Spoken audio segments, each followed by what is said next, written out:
क्या पब्लिक के दिमाग में एक चीज घुस गई है कि हमको अब प्रत्याशी देखना है, अब मोदी जी को नहीं देखना।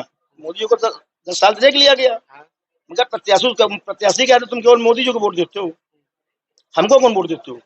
बीजेपी का प्रत्याशी ये चिल्लाता है। तो क्या कन्नौज में कुछ लग रहा है कि ठाकुर वोट का कुछ ट्रांसफर होगा? 50% वोट ठाकुरों का जो है कन्नौज में अखिलेश यादव। नमस्कार दोस्तों, आप देख रहे हैं समाज की नजर, मैं हूं आपके साथ राजीव। इस समय हमारे साथ कई अनुभवी लोग हैं, सभी लोगों से चर्चाएं करेंगे। लोकसभा चुनाव 2024 का माहौल क्या है? जैसा कि आप सभी लोगों को पता है कि तीसरे चरण का मतदान होने के बाद लगातार चुनाव की सरगर्मियां तेज होती हुई नजर आ रही हैं। तो हमारे साथ लोग हैं, लोगों से चर्चाएं करेंगे। सबसे पहले हमारे साथ ठाकुर साहब हैं, ठाकुर साहब से ही शुरुआत होगी, क्योंकि लोग कहते हैं कि भैया ठाकुर समाज का इस बार वोट किधर जाएगा। तो ठाकुर साहब से ही शुरुआत करते हैं। ठाकुर साहब सबसे पहले नाम बताइए, क्या नाम है आपका? योगेंद्र प्रताप सिंह। अच्छा, अपना लोकसभा क्षेत्र कौन सा पड़ता है? कन्नौज। कन्नौज लोकसभा से हैं ठाकुर साहब हैं। ठाकुर साहब, सबसे पहली बात आती है कि कन्नौज में 3 प्रत्याशी हैं।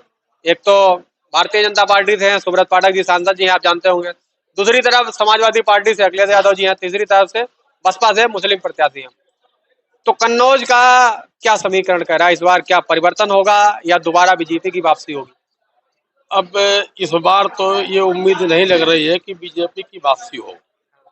दूसरी चीज एक ये हम कहेंगे कि हमारे जिला कन्नौज की जो पहचान है वो आज अखिलेश यादव की वजह से।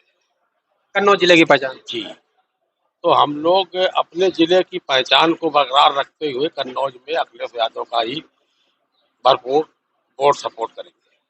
क्या लग रहा है? जैसे मान लीजिए आप क्षत्रिय समाज से हैं, मुख्यमंत्री भी क्षत्रिय समाज से हैं, तो क्या कन्नौज में कुछ लग रहा है कि ठाकुर वोट का कुछ ट्रांसफर होगा? 50% वोट ठाकुरों का जो है कन्नौज में अखिलेश यादव को जाएगा। जाएगा पाले में? क्या लग रहा है, परिवर्तन हो जाएगा कन्नौज में? परिवर्तन कन्नौज का तो 101% है, तय? वहाँ तो परिवर्तन हो चुका है।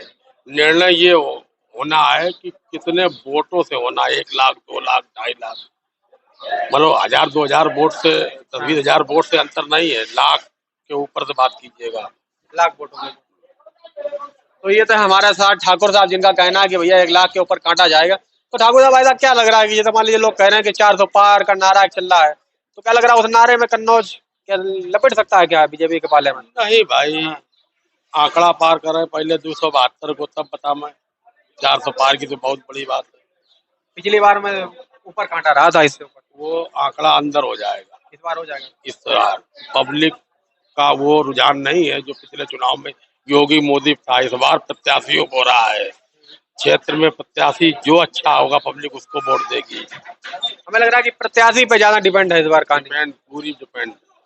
प्रत्याशी लोग जो है मोदी को इस बार नहीं देख रहे हैं, इस बार प्रत्याशी को देख रहे हैं। भाई, क्षेत्र में प्रत्याशी से काम लेना होता है, क्षेत्र में प्रत्याशी से बात करनी होती है। हाँ, बिल्कुल लोकल के मुद्दे तो पे सबसे पहले प्रत्याशी, ये पहले मुद्दा है कि प्रत्याशी को देख के ही वोट देना है। प्रत्याशी को देख। और फिर हमारे जिले में तो अखिलेश प्रत्याशी ना होते, कोई भी होता तो उनको वोट देते, क्योंकि हमारे जिले की पहचान जो है आज अखिलेश यादव से। कन्नौज जिले की बात। जी। तो हमारे साथ और भी कई लोग हैं, लोगों से भी चर्चाएं करते हैं। नाम बताइए। मनोज कटियार। कटियार साहब, अपना लोकसभा क्षेत्र कौन सा पड़ता है? Kannauj Gugrapur block. Gugrapur block. Gugrapur block अगर माना जाए तो कटरी क्षेत्र में है, कन्नौज के तराई इलाके में आता है, और उस क्षेत्र में ज्यादातर यादव बाहुबल क्षेत्र है। नहीं नहीं, यादवपुर में और मुसलमान तीनों वर्ग के लोग हैं। समीकरण बराबर है लगभग। समीकरण बराबर है, और हमारी जो जिला पंचायत सीट है वो सपा के पास है। वो क्षेत्र की, आपके क्षेत्र की। जी जी। उस क्षेत्र में अगर जाना जाए तो क्या मूड है, क्या परिवर्तन होने जा रहा है? जैसा कि आपको पता है कि समाजवादी पार्टी के जिला पंचायत पूर्व अध्यक्ष के पति संजू कटियार जी, वो तो मान लीजिए कि बीजेपी में शामिल हो गए। तो क्या उससे लग रहा है कटियार समाज का वोट जाएगा, कुछ माहौल बदलेगा? नहीं, उससे कोई विशेष फर्क नहीं पड़ेगा। देखिए, मेन बात है अखिलेश की, क्योंकि मुख्यमंत्री रहे और अखिलेश ने हमारे कन्नौज का विकास बहुत किया, बहुत अच्छी तरीके से उसको, मतलब रोड से लेकर के हर चीज में जनता की आवाज सुनी, हर तरीके का एक आगे की सोच उनकी अच्छी है, जनता के साथ मिल के चलते हैं। और फिर हम बैकवर्ड से आते हैं, हमारा बैकवर्ड प्रत्याशी है। बैकवर्ड प्रत्याशी है तो भैया हमें लग रहा है कि कुछ कास्ट से भी जा रहा है माहौल थोड़ा बहुत। हाँ, वो तो जाएगा जाएगा। भाई हम लोग जो है जनता क्या चाहती है, विकास चाहती है।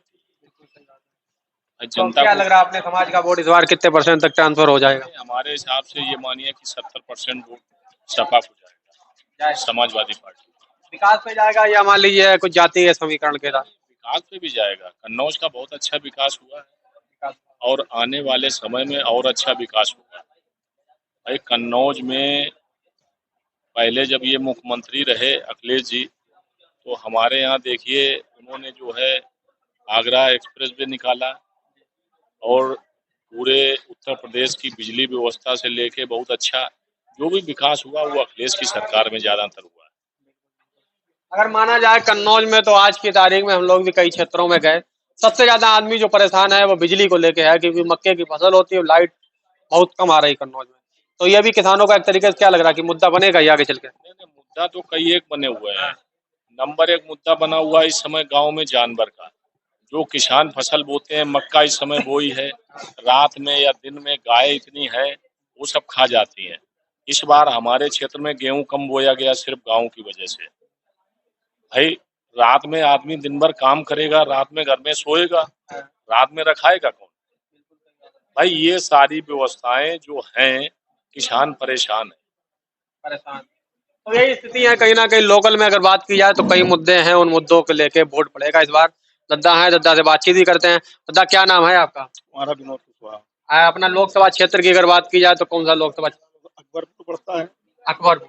जी। जहाँ से अगर बात की जाए तो समाजवादी पार्टी से राजा रामपाल जी हैं, इंडिया गठबंधन से। बीजेपी से पूर्व में सांसद हैं जो 2 बार से लगातार अकबरपुर लोकसभा से हैं। तो क्या लग रहा है 2 बार से जो व्यक्ति है, क्या माहौल रहेगा लोकसभा क्षेत्र में? ऐसा है कि हमारे यहाँ जो है श्री राजा रामपाल की जोरदारी है और उनकी सीट निकलेगी। माहौल बन रहा है। हाँ, क्योंकि लोग मोदी जी को हम लोग मानते थे। हाँ।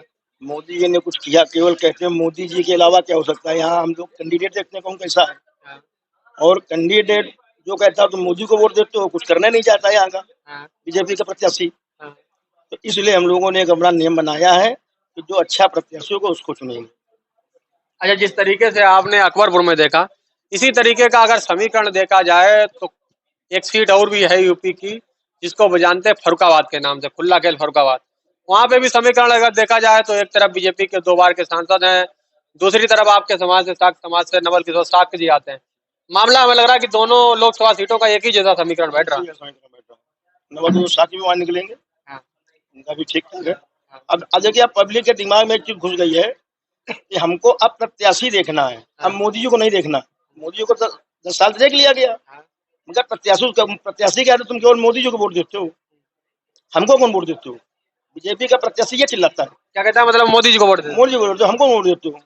वो जीतने के बाद देखने ही आता क्या हो रहा है यहाँ। मोदी जी पूरे देश में हर गांव में तो देख नहीं पाएंगे।